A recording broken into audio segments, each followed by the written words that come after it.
How to fix Windows 11 shutdown box keeps popping up randomly issue. 1. Restart your computer. 2. Run DISM and SFC scans on your system, as admin. 3. Update your Windows 11.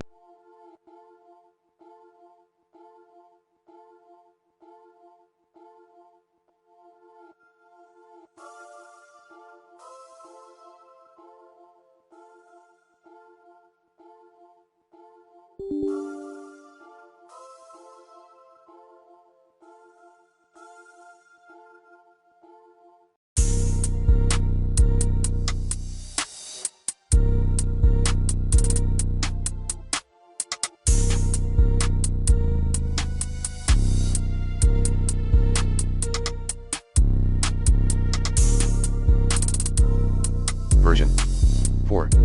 Uninstall problematic, or recently installed, system update. 5.